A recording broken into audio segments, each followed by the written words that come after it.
Tere, minu nimi on Indrek Paas, olen noorsootöö tudeng ja tulin töövestlusele. Tere, mina olen Freedi Nuum, olen Kopli keskuse juhataja, väga meeldib. Nii, alustame siis tööintervjuuga. Missugustes koolides õppisite? Olen õppinud Tallinna Tehnikaülikoolis, EBS-is ja praegusel hetkel õpin Tallinna Ülikooli pedagoogilises seminaris. Selge. Millised olid teie lemmikõppeained? Kooli ajal, siis keskkooli ajal kehaline kasvatus, matemaatika ja ülikoolis noortekultuur ja juhtimise alused. Väga tore. Mis ajendas teid valima noorsootöö eriala?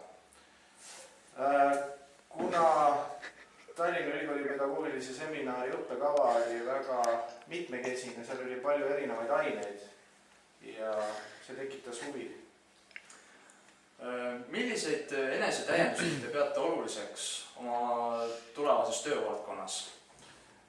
Kindlasti erinevaid koolitusi, nagu näiteks meeskonnakoolitused, asjaajamise koolitus kindlasti. Selge, väga hea. Kuid milline oli teie esimene töökogemus? Esimene töökogemus oli mul puhastusteenindajana, olin tööl siis keskkooli lõpuklassis, kooli vahel. Kuid lisaks sellele, missugustel ametikohtadel olete te veel töötanud? Olen töötanud Merko ehituses tehniku ametikohal, lisaks puhastusteenindaja, olen olnud ka cateringis, siis kelner. See on praegu vist kõik. No siis teil on ikkagi päris mitmekümne töökogemus selja taga. Kuid kas eelnevad töökogemused arendasid teid? Kui jah, siis kuidas? Eelnevad töökogemused arendasid mind kindlasti just meeskonna mõttes, et ma suutsin nagu meeskonnas töötada ja teiste inimestega arvestada ja nendest lugu pidada. Väga tore. Kuid mis motiveeriks teid teie töös? Mis oleks see motivatsioon? Motivatsioon on kindlasti meeldiv õhkkond ja töökeskkond, meeldiv töökollektiiv. Kuid kui nüüd liikuda motivatsioonist edasi, siis milline on teie arvamus? Kumb on parem? Kas kõrge palgaga töö, mis on teie jaoks vastumeelne, või siis pigem see töö, mis teile meeldib, kuid te saate sellest vähem palka? Ma arvan, et kindlasti on see oleneb nagu asjaoludest, et seda ei saa niimoodi ühtsena sellele küsimusele vastust anda.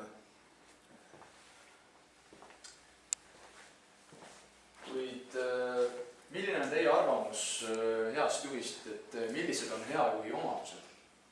Isikuomadustena kindlasti enesekindlus, sihikindlus, empaatiavõime. Väga vajalikud omadused, sellegi poolest. Kuid mida te arvate, mida on vaja edu saavutamiseks, lisaks siis nendele omadustele? Edu saavutamiseks on kindlasti vaja, et sa oleksid, et sa suudaksid kõik oma eesmärgid täita ja nende poole püüelda. No väga hea, selles suhtes, et eesmärgid on kasulikud, siis teate, mille poole püüelda. Kuid mis te arvate, kas tööturul mängivad rolli tutvused või mängi? Mingil määral kindlasti mängivad, kuid alati ei pruugi nendest kasu olla. Oleneb ikka sellest, millise inimesega on tegemist. Selge. Aga väga meeldib, suur aitäh teile. Aitäh. Nägemist.